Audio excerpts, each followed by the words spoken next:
Salve Maria, caríssimos irmãos, tudo bem com vocês? Hoje eu gostaria de mostrar e falar um pouco sobre uma obra que nós recebemos lá da editora Santa Cruz, nossa fiel parceira. É esta obra aqui, Catecismo sobre Nossa Senhora. Uma belíssima obra, na verdade, Santa Cruz está de parabéns, muito parabéns mesmo. Eles têm publicado obras extraordinárias, em todas com muito zelo e muito carinho. Olha, essa aqui em capa dura, uma edição até luxuosa. Tem publicado outras obras também em capa dura e muito importantes para a nossa vida espiritual, como por exemplo o Tratado do Amor de Deus, do São Francisco de Sales, grande bispo da Igreja Católica. Aqui, para vocês terem uma noção, essa contracapa ficou belíssima, a imagem de São Francisco de Sales aqui. Enfim, vamos falar sobre a obra Catecismo sobre Nossa Senhora. Primeiro eu vou mostrar aqui por dentro como ela também é muito bonita, os detalhes. Olha, vários detalhes. De fato, eles capricharam mesmo nesta obra, o Catecismo sobre Nossa Senhora, a imagem de Nossa Senhora aqui. Olha. Enfim, uma obra belíssima. Bom, no que consiste a obra? Na verdade, o Catecismo sobre Nossa Senhora é o terceiro de uma coleção de catecismos sobre Nossa Senhora. O primeiro dessas três obras é o Catecismo sobre Nossa Senhora para crianças, depois o Catecismo sobre Nossa Senhora para jovens, e por fim, este para adulto. São obras distintas, com linguagem diferente, com métodos diferentes, tá? Então não são o mesmo livro. Eu acredito que o Catecismo para adultos seja o mais completo, mas não tenho certeza porque eu não tenho os outros dois.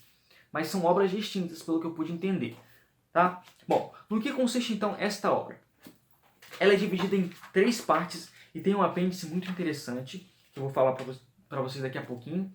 A primeira parte trata sobre a vida de Nossa Senhora. Então, em perguntas e respostas, tá? O método dele é ser em perguntas e respostas, o que torna o livro muito simples e fácil de ser lido. E ainda melhor para quem é catequista, né?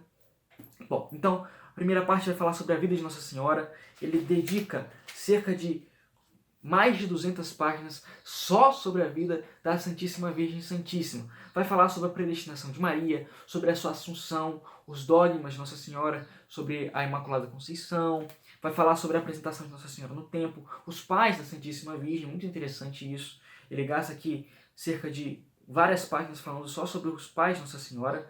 Ele gasta da página 49 à página 70 só sobre os pais dela, que é um tema um pouco obscuro, né, e tudo mais.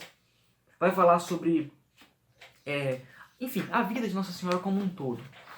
É algo que os católicos não têm tanto conhecimento, deveriam ter, inclusive. Na segunda parte, ele vai tratar sobre a nossa devoção em relação à Virgem Santíssima. Vai falar sobre as grandezas de Maria, o culto devido à Santíssima Virgem, o respeito que devemos a ela, a confiança que devemos, o amor que devemos e a imitação que devemos à Santíssima Virgem. Bom, e a terceira parte, ele vai falar sobre as práticas que nós devemos fazer para honrar a Virgem Santíssima. A Ave Maria, o Santo Rosário, o Santo Escapulário, as festas da Santíssima Virgem Maria.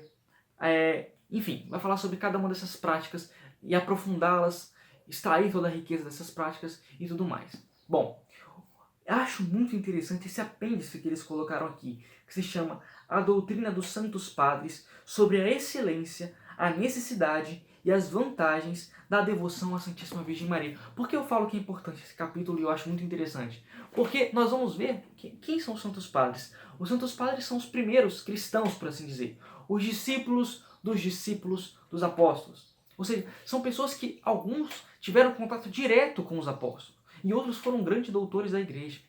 Então, quando nós pegamos a Sagrada Escritura para interpretar, nós já carregamos um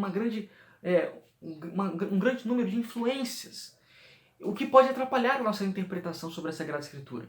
Já esses santos padres não, eles foram tão próximos dos apóstolos, temporalmente e por proximidade mesmo de relação, que eles conseguiam extrair exatamente o que os apóstolos queriam dizer com aquelas palavras. Eles estavam imersos, por assim dizer, na cultura dos apóstolos, a maioria dos padres. Então, isso dá certa vantagem à interpretação destes homens sobre a Sagrada Escritura. É claro que a interpretação do magistério vivo da Igreja ele é superior à interpretação dos santos padres, mas, em geral, a interpretação deles com o magistério bate.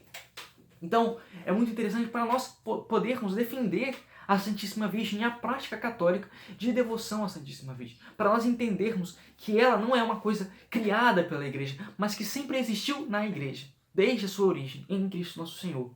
Então, fica essa indicação para vocês. Comprem, leiam esse livro. É um livro grosso, tem cerca de 526 páginas. Então, assim, é bem completo. É um manual muito bom para quem quer estudar um pouco sobre Nossa Senhora. Tá bom, pessoal? Fica a dica para vocês. Obrigado, Editora Santa Cruz, por este envio.